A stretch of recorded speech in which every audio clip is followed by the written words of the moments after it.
do pastor, ou neste caso, os requisitos do verdadeiro pastor. Os requisitos, as qualidades do verdadeiro pastor. Este é o título do sermão, crianças. Vamos abrindo então a nossa Bíblia na carta de Paulo a Tito. Tito, capítulo 1, versículo 5 a 9, e vamos fazer a leitura da palavra de Deus. Já orámos pela bênção do Senhor, o favor de Deus sobre este sermão. Mas agora vamos então fazer a leitura da palavra de Deus. E eu sei que os irmãos se sentaram, mas vou pedir àqueles que podem, a colocarem-se de pé para ler a palavra de Deus. Tito 1, versículo 5 a 9. Diz assim a palavra de Deus.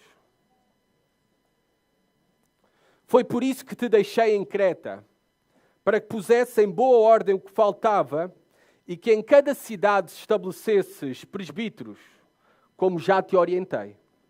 Alguém que seja irrepreensível, marido de uma só mulher, que tenha filhos crentes que não sejam acusados de libertinagem nem desobedientes.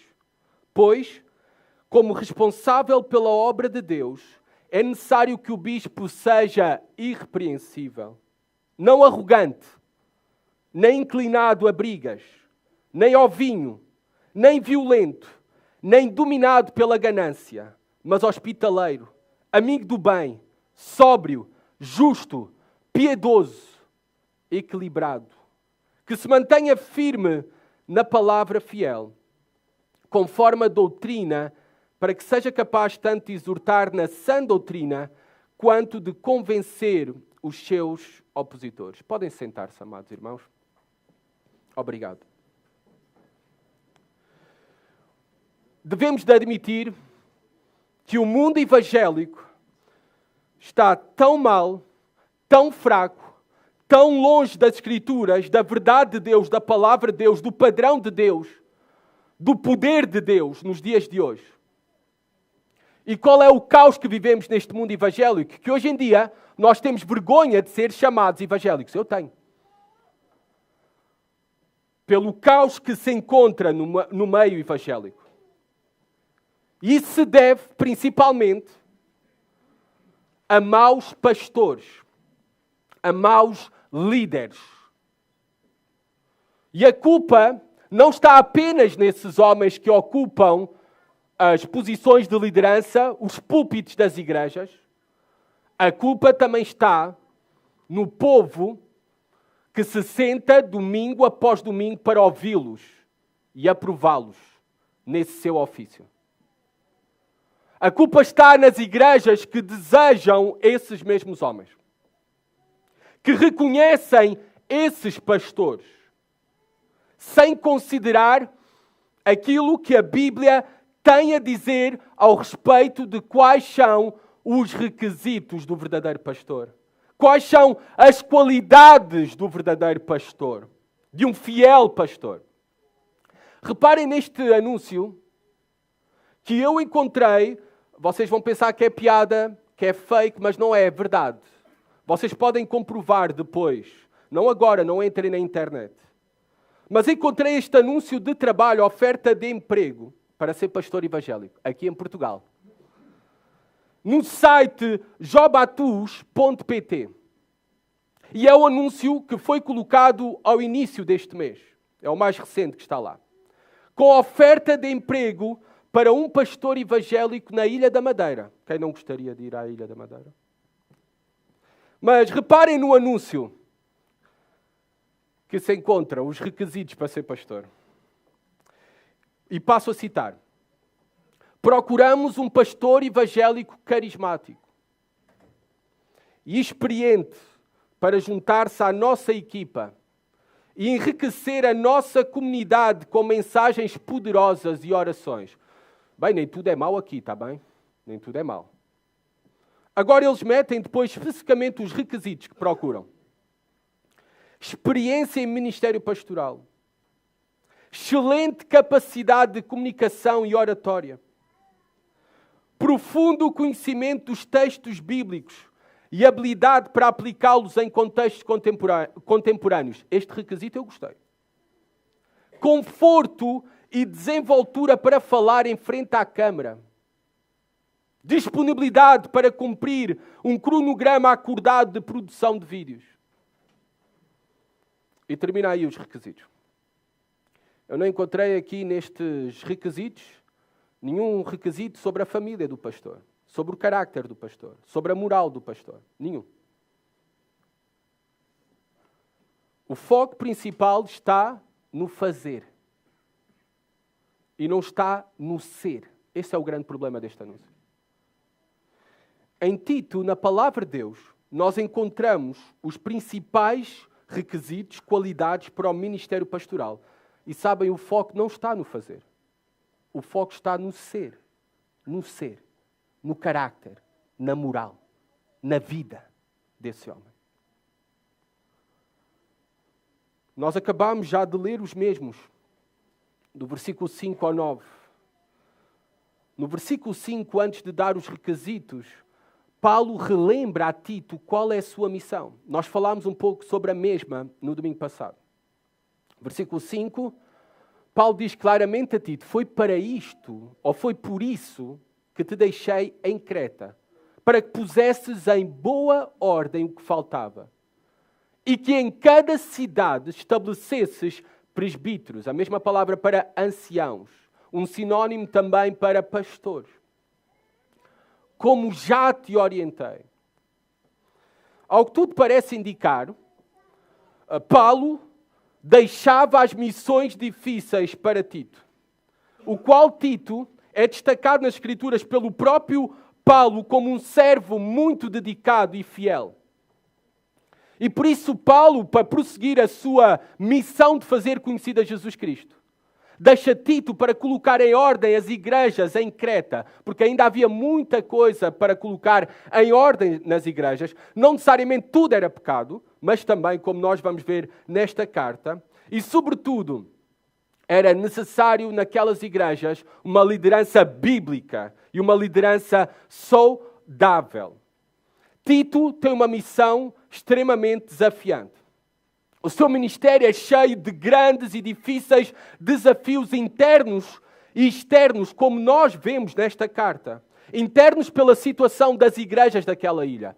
Externos por toda a cultura, a sociedade, a má fama, a má reputação e toda essa geração corrompida e perversa que habitava aquela ilha com características únicas e especiais naquele mundo antigo. E Paulo relembra então a Tito qual era o propósito. Para que pusesses em boa ordem o que faltava. Ele teria que lidar e tratar da corrupção moral que existia na igreja, ou nas igrejas em Creta, melhor dito. E isto vamos abordar no capítulo 2 e capítulo 3. Paulo vai falar sobre esses mesmos temas e exortar homens e mulheres, idosos e jovens, todos de forma abrangente, todos da igreja, convocando para uma vida de santidade, separada do mundo, uma vida separada para os propósitos de Deus, de piedade, de temor ao Senhor, de santidade. Mas Paulo diz que tudo deve começar e, primeiramente, o principal é estabelecer uma liderança bíblica e saudável. Por isso é que Paulo, o primeiro que diz a Tito é: e que em cada cidade estabelecesse presbíteros, anciãos, pastores, como já te orientei. Bem, devemos sempre fazer primeiro o mais importante. E o que é o mais importante de se fazer numa igreja? É reconhecer líderes fiéis e verdadeiros. Isso é o mais importante de se fazer em qualquer igreja. O mais importante é ter uma liderança bíblica e saudável. Líderes fiéis, pastores verdadeiros. Paulo sabia dessa importância porque nenhuma igreja será maior que a sua liderança. Eu vou voltar a repetir. Nenhuma igreja será maior que a sua liderança, em santidade, em devoção, em compromisso ao Senhor. São os líderes que guiam a igreja. São os líderes que dão a visão à igreja, a visão bíblica, os propósitos de Deus, e relembram e persistem e empurram a igreja neste propósito. São os líderes também que são tidos como exemplos de imitação à imagem do nosso Senhor e Salvador Jesus Cristo para a igreja. São os líderes também, quando há problemas, eles são aqueles que têm a responsabilidade de resolver esses problemas. Biblicamente. São eles, os pastores, que nos tempos difíceis são a âncora de uma igreja.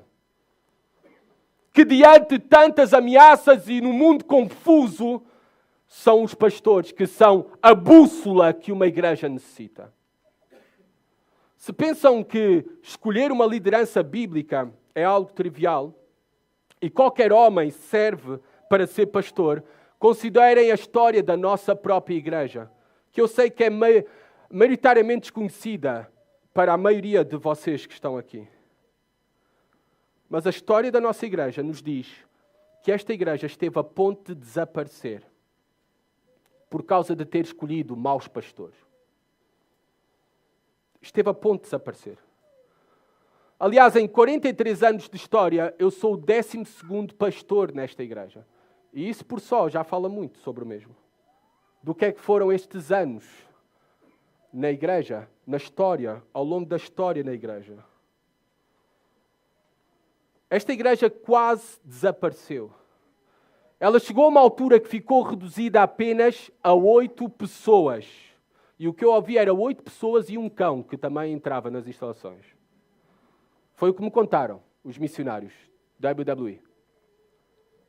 Ficou reduzida a 8 pessoas. Ao ponto que a missão, a WWE, a missão da qual a nossa igreja faz parte, dessa associação de igreja, a Associação de Igrejas Batistas para o Evangelismo Mundial, considerou seriamente a possibilidade de vender este edifício. Claro, para 8 pessoas. Imaginam esta propriedade para 8 pessoas. Tudo devido a homens que foram colocados e reconhecidos por esta igreja que não eram qualificados para o ofício de pastor. Alguns por caráter moral. Houve um dos pastores que roubou todo o dinheiro da igreja e fugiu para a África. Deixou um bilhete. Quando a igreja chegou aqui no domingo, tinha um bilhete. Outros pastores, em que a igreja sofreu divisão por problemas teológicos e doutrinários. Outros não é por nenhum problema de caráter, mas realmente não eram homens com os dons para o exercício do ministério pastoral. Porque há também homens que são excelentes ovelhas, mas eles se tornam maus pastores, porque não foram chamados para esse ministério. Eles se tornam maus pastores, sendo excelentes ovelhas. É simplesmente porque estão na função errada para eles. Amada igreja, por que é que eu estou a fazer este alerta e a relembrar até a história da nossa própria igreja, de uma maneira muito geral e resumida? Por que é que eu estou a dizer tudo isto? Qual a necessidade? Porque, igreja, eu não vou ficar com vocês para sempre. De uma forma ou de outra, que só o Senhor sabe, o meu fim aqui convosco chegará. Chegará. E por isso vocês devem escolher bem os vossos pastores. Vocês devem buscar a sabedoria de Deus. Vocês devem buscar a vontade de Deus, o padrão de Deus, as qualificações e requisitos que Deus já deu à sua igreja para reconhecer pastores. Isto é muito importante para a saúde e vitalidade da igreja, até que o Senhor volte. Reparemos também em outro pormenor muito importante neste texto, que nós aprendemos. Tito tinha que estabelecer em cada cidade presbíteros. Em cada cidade estabelecesses presbíteros. Sempre no Novo Testamento aparece a palavra presbíteros como anciãos em plural. Sempre. Ou seja, em cada cidade havia uma igreja e tinha que haver pluralidade de pastores, de anciãos, presbíteros. A pluralidade na liderança pastoral é bíblica. É bíblica. Ela não é somente para presbiterianos. Ou para outras denominações que também têm pluralidade de anciãos, presbíteros, que é a mesma palavra no original. ela é para todas as igrejas e ela é bíblica.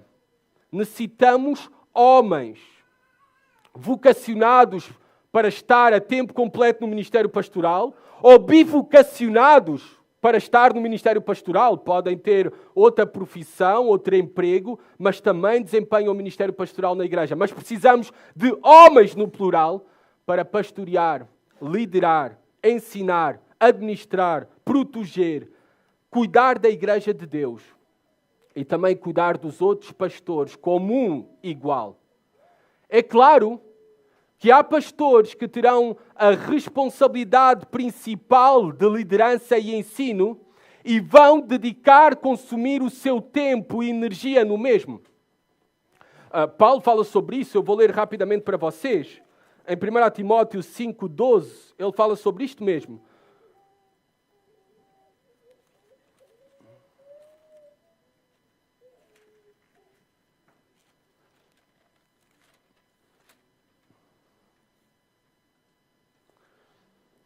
Aqui, 1 Timóteo 5,17, peço desculpa. Os presbíteros que governam bem devem ser dignos de honra em dobro. Está a falar de pluralidade. E reparem, principalmente os que se afadigam, trabalham na pregação e no ensino. Há uma distinção até dentro dos presbíteros, deste grupo de homens, líderes, pastores numa igreja, aqueles que têm a responsabilidade principal na igreja, de governo e de ensino da igreja. Mas nem esses homens devem fazer o mesmo sozinhos.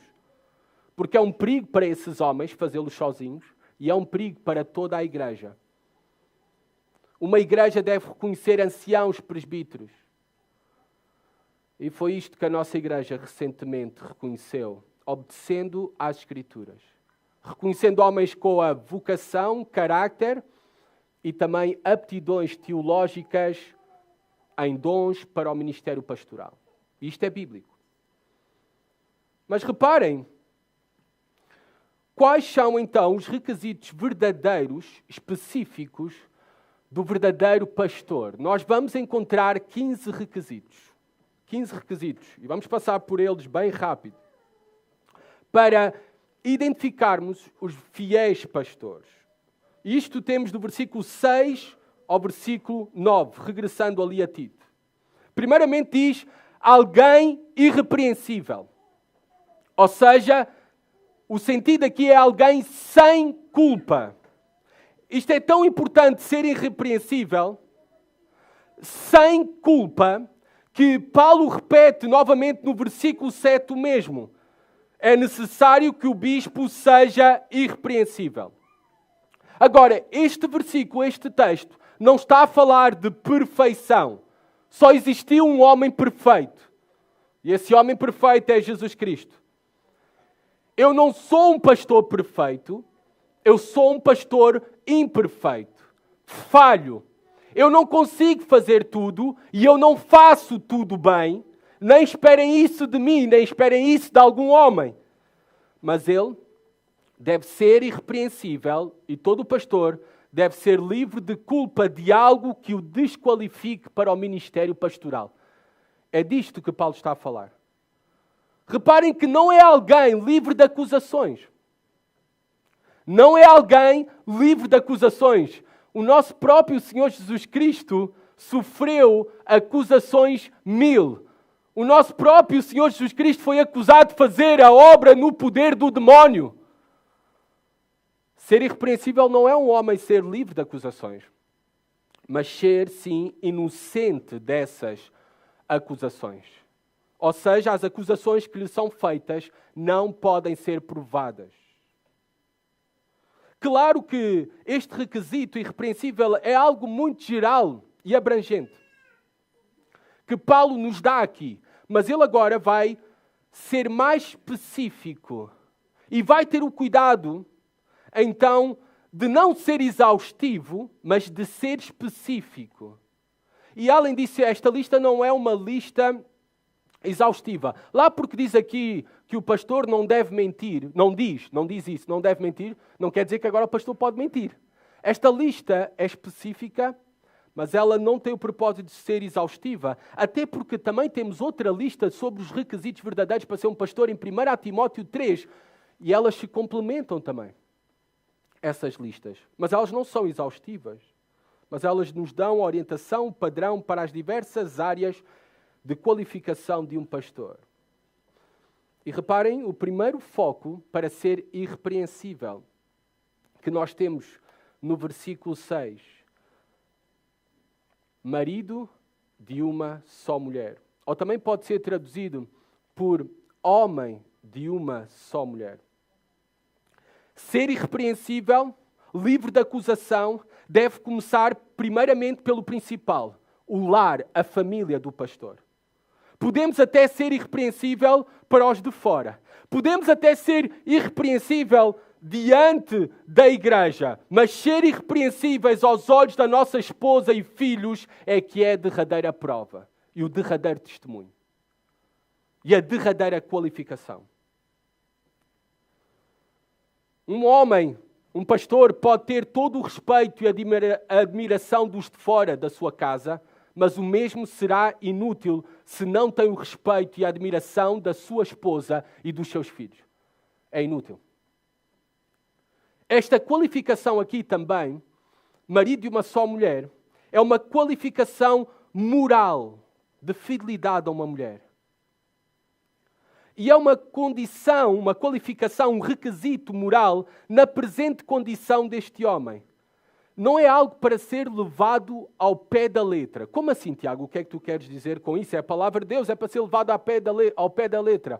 Calma, aqui é uma qualificação moral. Quando diz aqui que é marido de uma só mulher, não quer dizer, por exemplo, que um viúvo não pode voltar a casar. Porque está claro para nós nas Escrituras, em 1 Coríntios até capítulo 7, o apóstolo Paulo fala sobre isso. Que podem casar no Senhor. Os cristãos estão livres para isso. Podem voltar-se a casar. Porque se levamos ao pé da letra, só deve ter tido uma esposa ao longo de toda a sua vida. Então viúvos estão desqualificados para o ministério pastoral. Não é assim, é uma qualificação moral que está a dar. Outra coisa, ainda que eu estou a entrar em terrenos movediços, mas acho que é importante também dizer isto. Se realmente dizemos que deve só ser marido de uma só mulher e ter só uma esposa ao longo da sua vida, um homem divorciado, e prestem atenção, antes da sua conversão, antes de professar a Jesus Cristo como Senhor e Salvador, ele então não pode ser pastor. E eu creio, na verdade, que um homem divorciado, antes da sua conversão, ele pode ser pastor. Porque em Cristo somos feitos novas criaturas. Novas criaturas. Já é outra história depois da sua conversão. Está bem? Mas não vamos entrar por esses campos movediços. Esta qualificação moral, ela é simples, mas ela é rica nos seus princípios para a igreja. Considerar homens e também ter como padrão para a sua própria vida. Isto é tanto para homens e até eu diria homens pastores, mas para todos os homens, eu até diria, de maneira abrangente também, obviamente é para todos, para todas as mulheres também. Esta qualificação moral de ser fiel no seu matrimónio, ao seu cônjuge, ao seu marido. Mas reparem estas lições e princípios mais abrangentes que são a convicção da nossa igreja. Ela, por exemplo, ser homem de uma só mulher ou marido de uma só mulher, ser um requisito para reconhecer pastores, dá provas aqui da exclusividade do ministério pastoral, que é somente para homens. O ministério pastoral é somente para homens. Não existe pastorado feminino. Quer dizer, existe, é uma desobediência às Escrituras. É uma clara desobediência às Escrituras. Mas eu vou acrescentar algo. Porque muitos por aí dizem que a mulher não pode ser pastor, mas ela exerce o mesmo ministério dentro da igreja que um pastor faz. Lidera, prega aos domingos nas igrejas, e isto na maioria das igrejas batistas em Portugal. Vou ser cancelado, nunca mais vou ser convidado a pregar. O mesmo também, essas igrejas que fazem isso, elas estão em desobediência clara às Escrituras. As igrejas que têm mulheres pregadoras, a única razão que o têm é pela acomodação cultural. uma palavra para vocês. Arrependam-se e sujeitem-se às Escrituras. Porque o juízo de Deus deve começar pela casa de Deus e vai começar por vocês. E vai começar por vocês. 1 Timóteo 2 é claro sobre isso. Antes da lista de 1 Timóteo 3 sobre os requisitos e qualificações para o ministério pastoral, está o capítulo 2.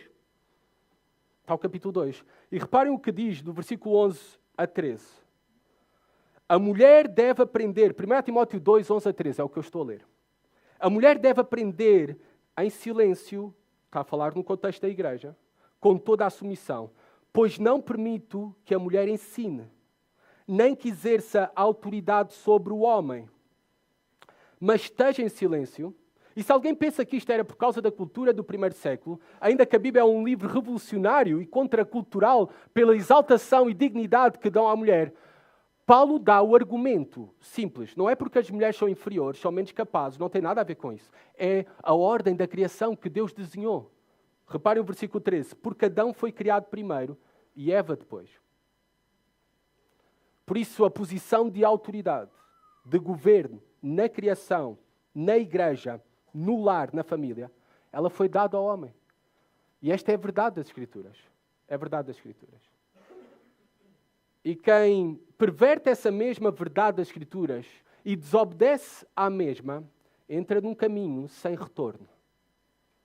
Quando se acomoda culturalmente, então já é possível casamentos homossexuais. E é isto que estamos a ver nas igrejas. E tudo começa com a acomodação cultural de mulheres no pastorado feminino. Mulheres no pastorado feminino. Também reparem mais lições e princípios que tem para nós. Dá provas que o único relacionamento que Deus aprova é o relacionamento entre um homem e uma mulher. Esse marido e uma só mulher. Esse é o relacionamento que Deus aprova. É esse o casamento. Apesar que o mundo hoje em dia diz que há outros casamentos, o único casamento validado por Deus, aceito, aprovado, é entre um homem e uma mulher, ao contrário daquilo que era a cultura grega no primeiro século. E eu não vou entrar aqui em detalhes também, ao contrário daquilo, por causa que estão aqui crianças, ao contrário também do infame, degradante, grotesco espetáculo de abertura dos Jogos Olímpicos, em nome da inclusão, que assistimos na sexta-feira. Quer dizer, eu não assisti, depois só vi as notícias. Ainda bem, graças a Deus. Graças a Deus. É isto que promove essa sociedade. Mas a Bíblia é clara. O único relacionamento que Deus aprova é o relacionamento entre o homem e uma mulher. Também, marido de uma só mulher, este requisito. Não devemos entender por aqui que há a exigência de ser casado. Ou seja, que todo pastor tem que ser casado. Não há essa exigência nas Escrituras. O apóstolo Paulo não era. Ponto 1. O único pastor perfeito também não foi casado. Jesus Cristo. Mas sim na consideração de um homem casado para o ministério pastoral. O mesmo deve dar provas de ter somente uma mulher na sua vida. Sexualmente, emocionalmente, fantasiosamente e por aí fora. Fiel a uma mulher. Na cultura judaica, na cultura grega, na cultura romana, toda aquela cultura do primeiro século, dizer marido de uma só mulher era contracultural, porque era normal a poligamia. Muito normal e aceito na cultura, a poligamia. Ter várias mulheres. Solteiros também que estão no ministério pastoral, eles também podem dar provas de serem homens de uma só mulher. Como? Eles não assistem pornografia. Eles não andam a cortejar várias mulheres ao mesmo tempo. Não andam a falar nas redes sociais, um dia com uma, no outro dia com outra, ou com as duas ao mesmo tempo. Eles são homens sérios. São homens sérios. É isto que deve ser exigido de um pastor. E agora vem a interpretação mais difícil. Um dos requisitos do verdadeiro pastor é ter filhos crentes, diz a minha tradução, século XXI, e diz a vossa da ARA também, a Almeida Revista e Atualizada. Filhos crentes que não são acusados de dissolução, nem são insubordinados. Há uma grande discussão sobre este texto. E eu creio que essa discussão é fomentada, e é o texto de maior dificuldade de interpretação em todo este sermão, mas essa grande discussão é fomentada por causa na tradução da palavra pistos, que é a palavra grega que está traduzida em algumas versões como crentes, no grego. Agora, esta palavra tem um campo de tradução abrangente e ela pode ser traduzida como fiel. Fiel. Ou seja, notem aí o requisito, filhos fiéis, que não são acusados de dissolução, nem são insubordinados. Porque é que eu creio que uma melhor tradução aqui, para tomarmos, não é crentes, mas fiéis. Fiéis. Primeiro, pelo contexto. A seguir, Paulo vai dizer o que é que são filhos fiéis, que não são acusados de dissolução, nem são insubordinados. Ele vai explicar o que é que ele quer dizer com filhos fiéis. Mas, além disso, por tudo aquilo que foi a introdução à nossa carta no domingo passado, nós vimos que a salvação é uma obra soberana de Deus. Deus tem os seus eleitos, pela sua graça e misericórdia. Por isso, nenhum homem, nem nenhum pastor pode garantir a salvação de alguém, nem dos seus próprios filhos, pois a mesma é uma obra sobrenatural de Deus. E Deus não vai pedir-nos algo que nós não possamos fazer. Por isso é que eu creio que aqui não está a falar de filhos crentes, mas está a falar de filhos obedientes. Filhos obedientes, fiéis.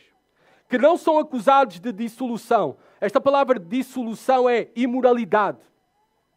Todo tipo de imoralidade, libertinagem. Nem são insubmissos ou insubordinados, desobedientes.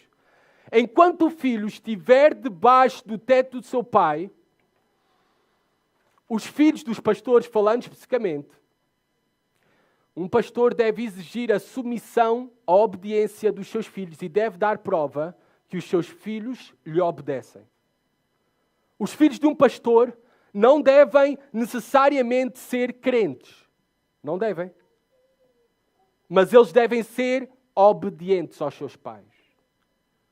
Não necessariamente devem ser salvos, mas eles devem ser conduzidos no temor ao Senhor.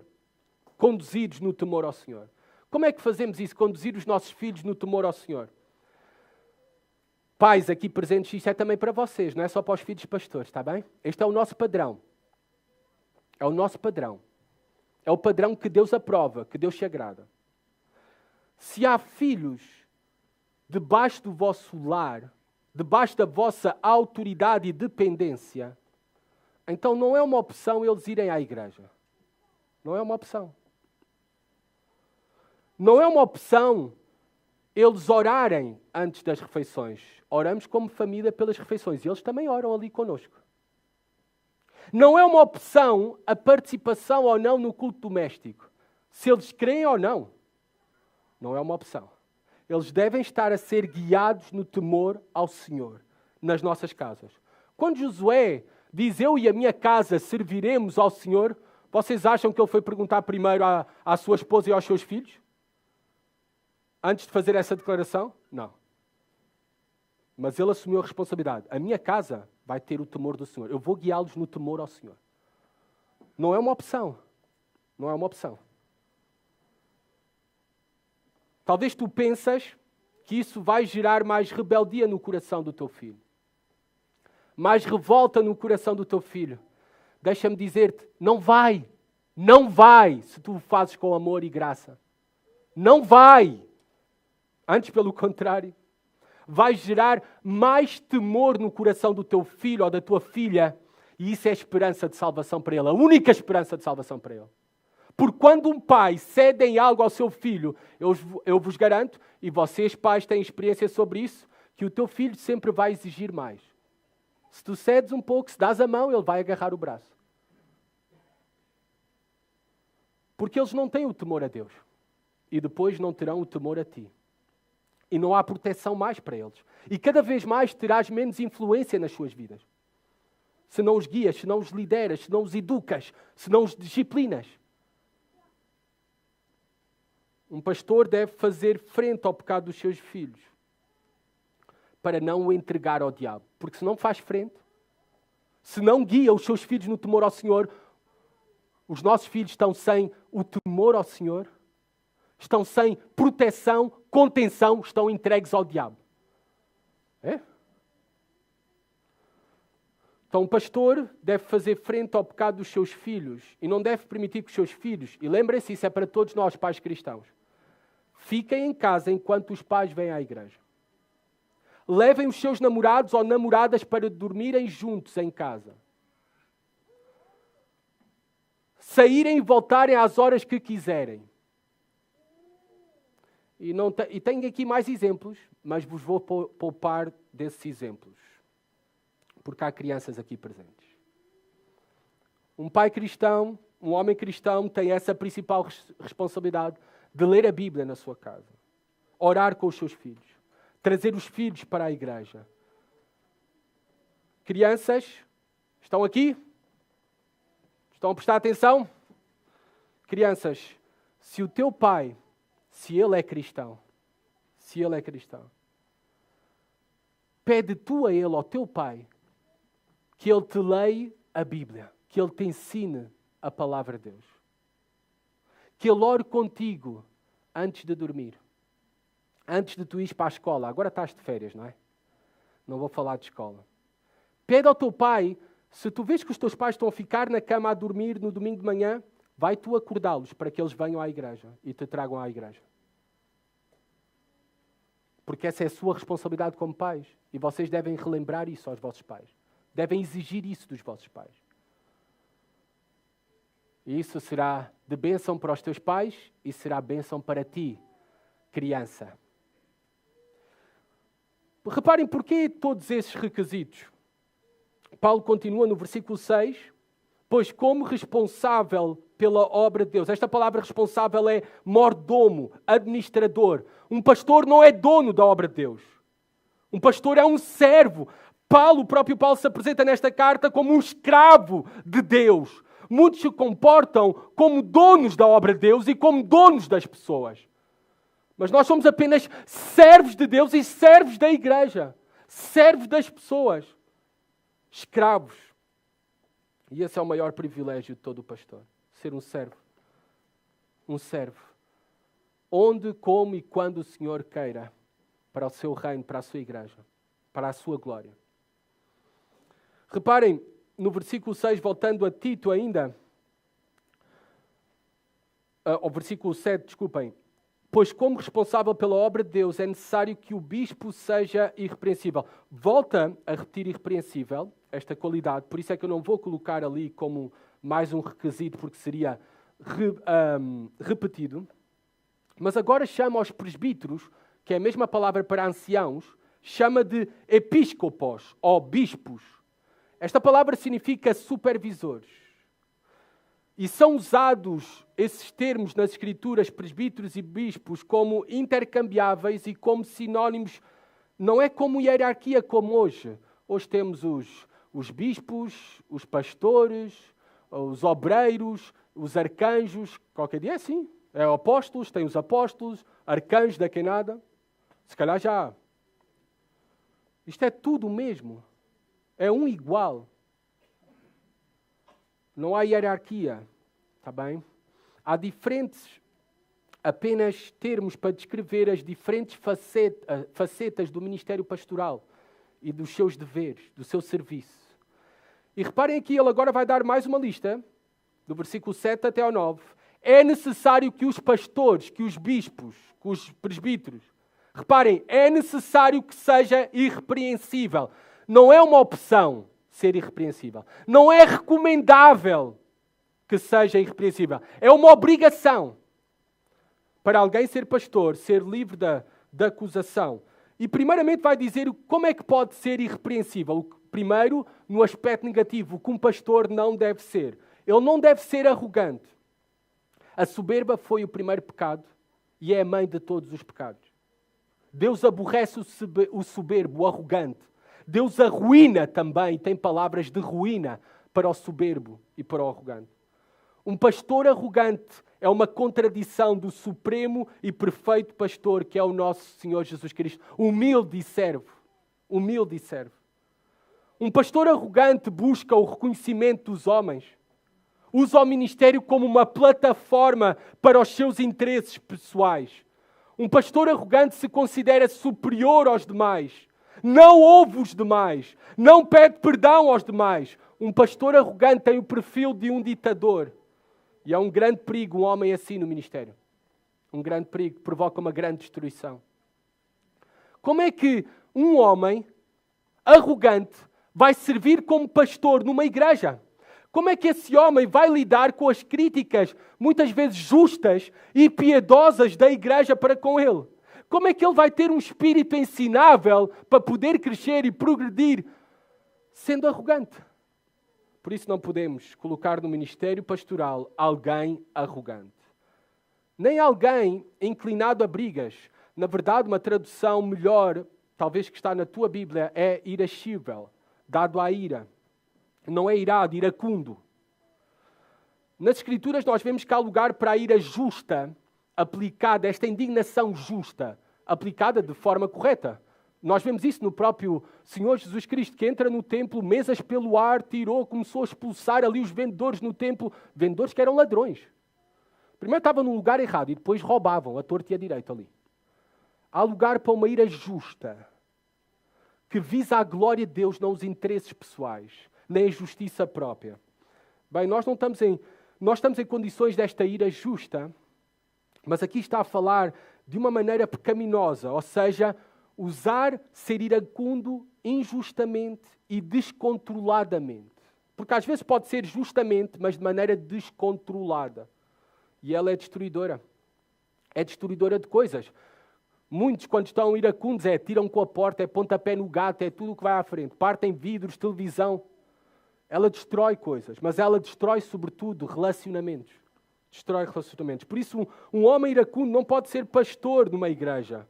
Reparem, como é que vamos colocar como pastor um homem que tem traços e perfil e não consegue dominar as suas emoções e é iracundo? Reparem como é que este pastor vai receber muitas e tantas vezes críticas injustas ao seu ministério, à sua pessoa. Comentários maldosos sobre a sua esposa, sobre os seus filhos, sobre a igreja. Todo pastor vai ter pessoas na igreja que não gostam dele. E vão ser provocadores e desafiantes. Como é que esse pastor vai ganhá-las? Como é que esse pastor vai pastoreá-las se é iracundo, se não controla as suas emoções? Um pastor não pode ser iracundo. Ele tem que ser um exemplo de domínio. Ele não pode responder com gritaria. Ele não pode pagar o mal com o mal. Ele tem que ser um exemplo para a igreja de como devemos responder àqueles até que são nossos inimigos ou àqueles que nos fazem mal. Um pastor iracundo é um testemunho terrível e péssimo exemplo para a igreja. Ele não pode ser dado ao vinho, inclinado ao vinho ou amigo do copo. Uma tradução que também seria boa, amigo do copo. Não pode. Não é pecado beber álcool. Eu volto a repetir. As Escrituras não proíbem o consumo de álcool. O que é pecado é a embriaguez. A embriaguez. Que isto fique claro. Mas um pastor não pode ser amigo, inclinado, dado ao vinho. Tá bem? Para não cair nesse pecado que a Bíblia claramente adverte que é a embriaguez. A embriaguez. Ele também não deve ser violento. Pastor não pode ser alguém que tem o hábito de ameaçar outros ou partir para cima de outros com agressão verbal ou agressão física. Mesmo num campo de futebol, e homens, logo à tarde vamos jogar à bola. Há muitas tentações nesse sentido de responder da mesma moeda. Mas eu sei, isto nos nossos jogos não acontece. Tudo corre lindamente. Não acontece nada disto. Eu estou a falar sério, não estou a brincar. Realmente não acontece. Graças a Deus. Ou não tem ocorrido. Mas eu já vi pastores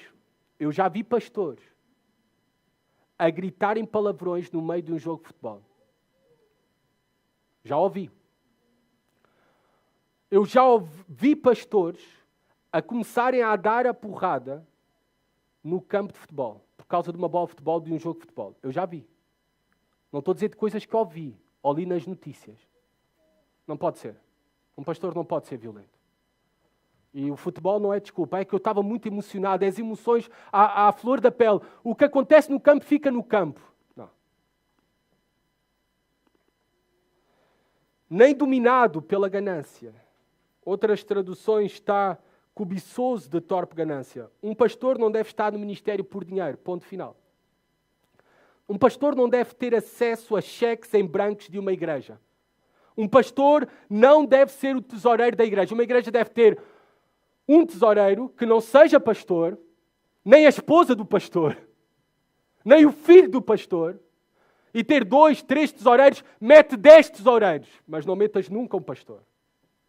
Um pastor não deve ter acesso à conta da igreja para a movimentar sozinho. Eu falei, não é? Um pastor da nossa igreja fugiu com todo o dinheiro da igreja para a África. Da nossa igreja. Um pastor também não é ele que decide o seu salário na igreja. É a igreja que decide o salário do pastor.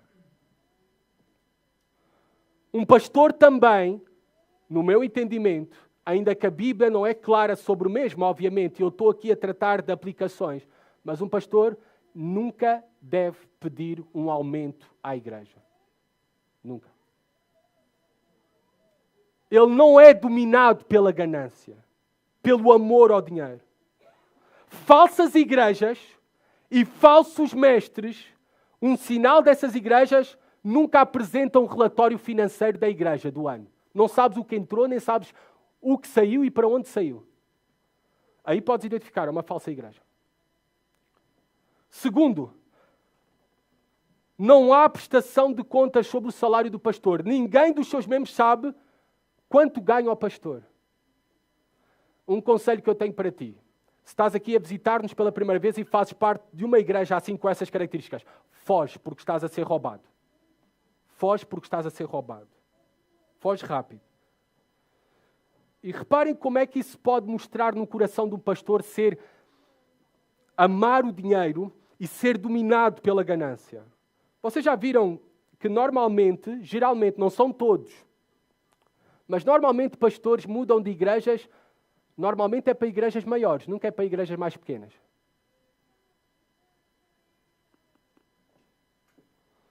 Porque eles mudam de igreja não por convicção, mas por motivação. O dinheiro é a sua motivação.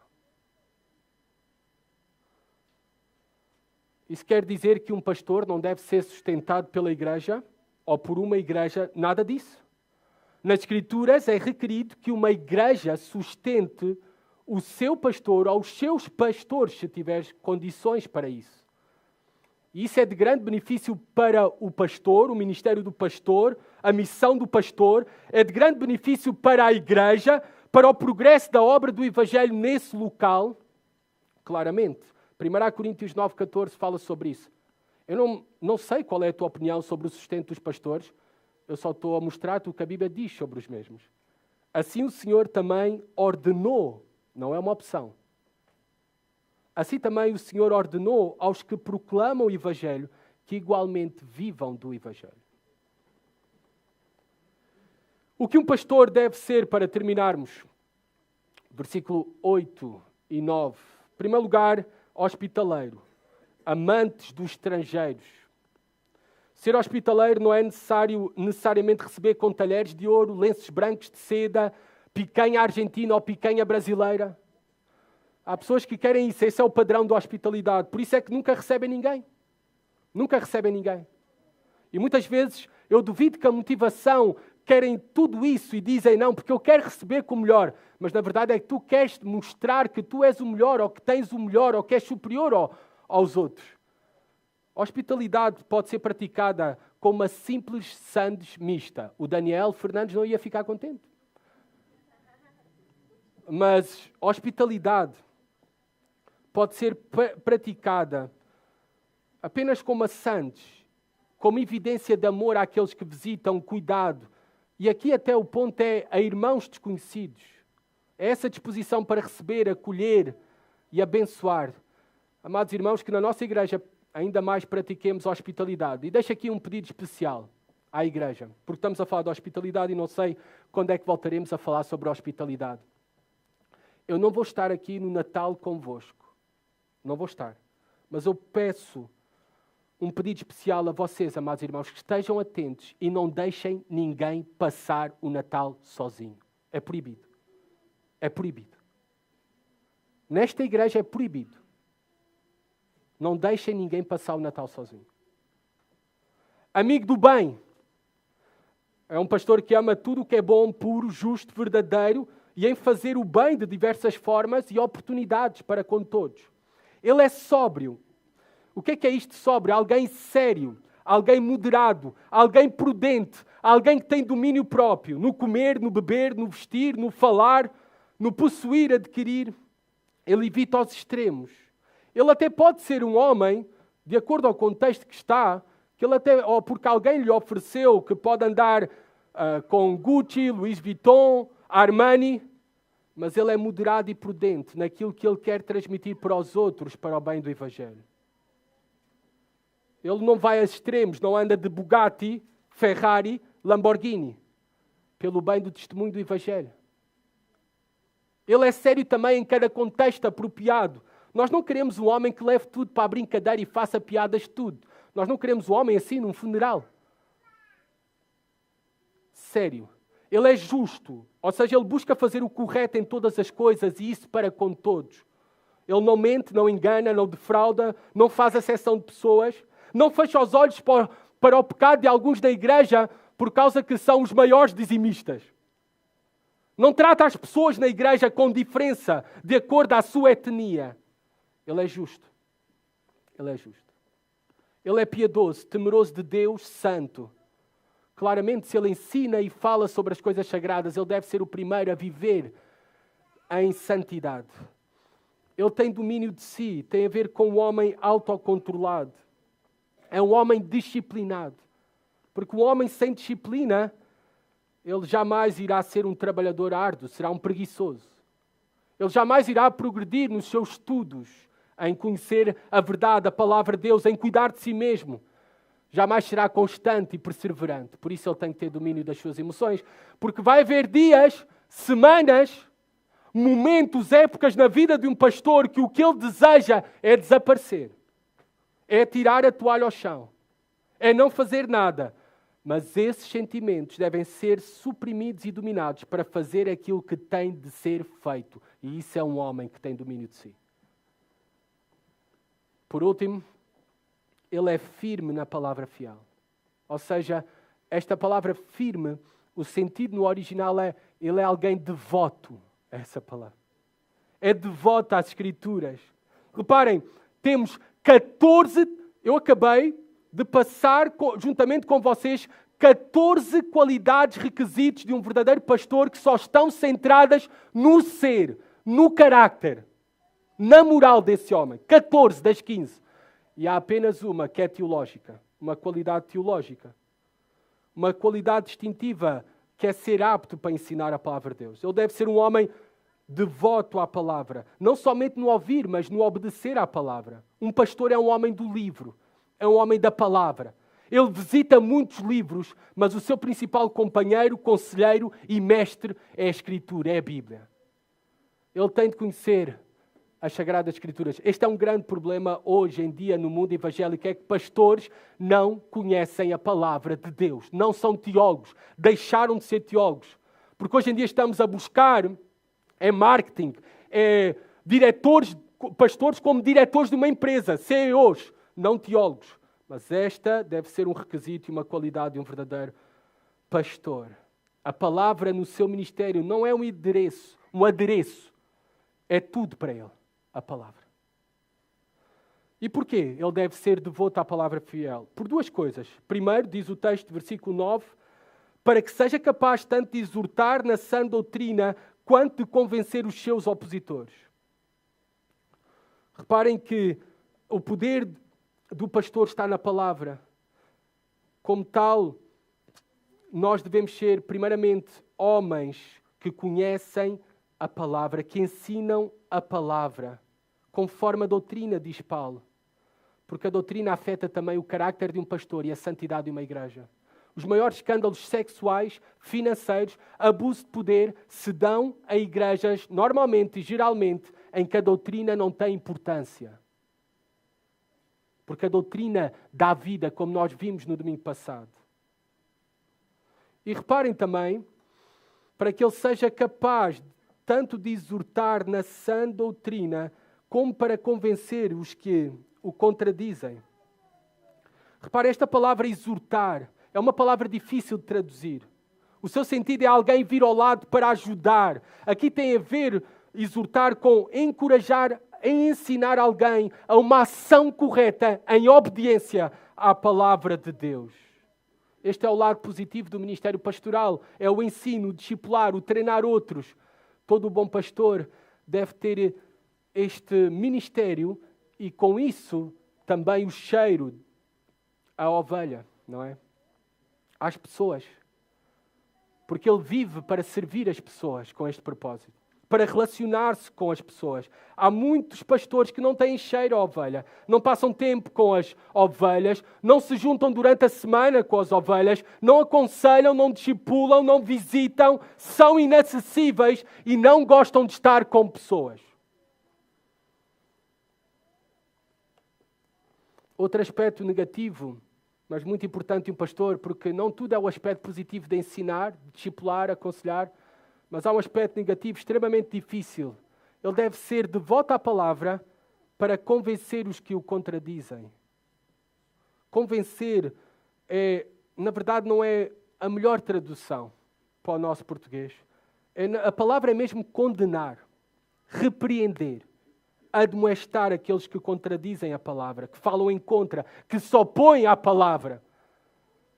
O pastor não pode ser passivo, ele tem de ser alguém também combativo para confrontar e enfrentar os lobos. No próximo domingo nós vamos falar do perfil do lobo.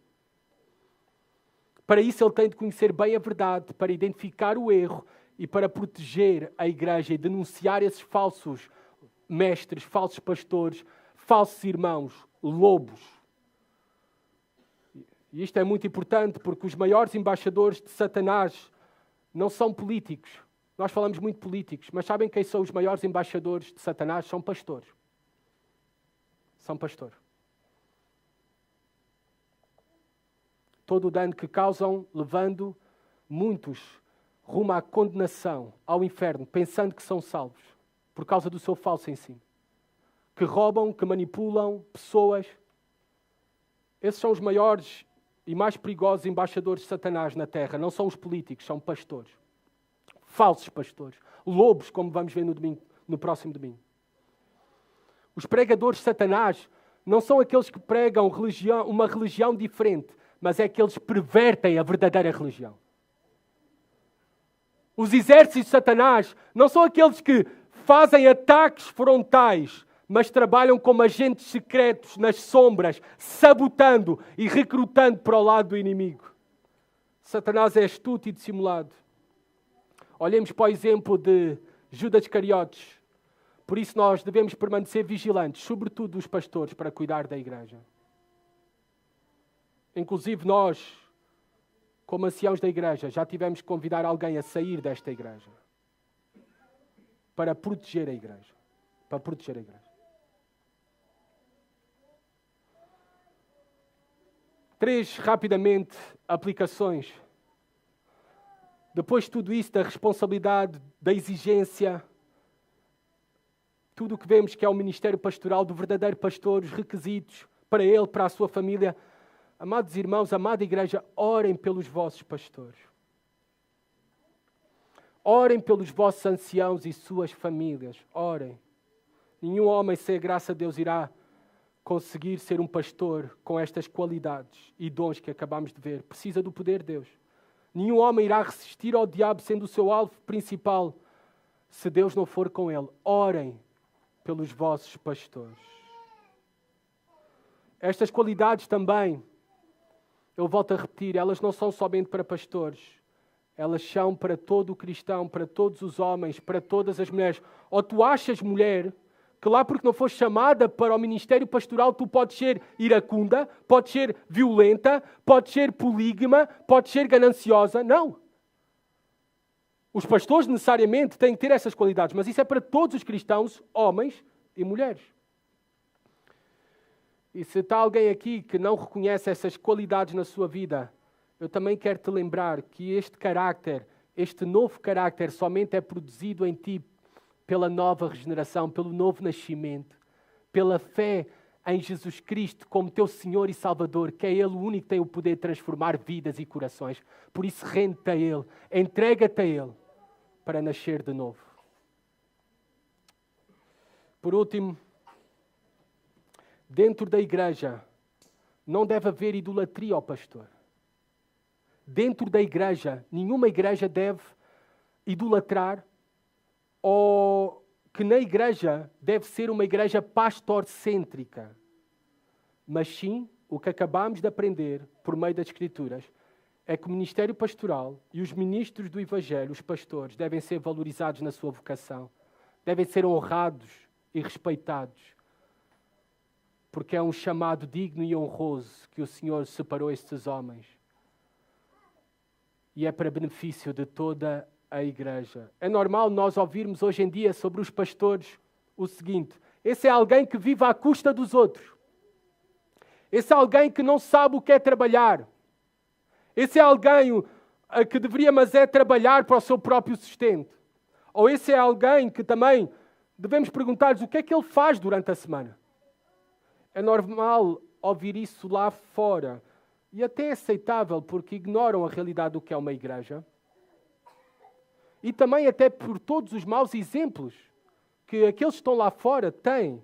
Mas, irmãos, nós não devemos ser ignorantes daquilo que Deus nos ensina sobre o ministério pastoral, sobre a exigência e a dignidade e honra dos mesmos. E se há maus exemplos, também não devemos colocar todos no mesmo saco.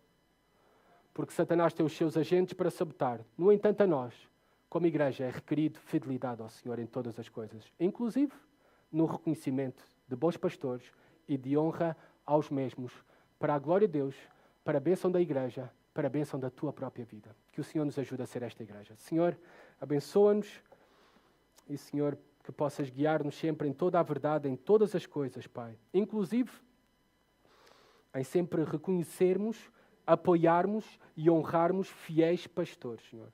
E nós mesmos também possamos ser exemplo e buscar este padrão para as nossas próprias vidas, Senhor, de carácter, tanto homens como mulheres, Senhor.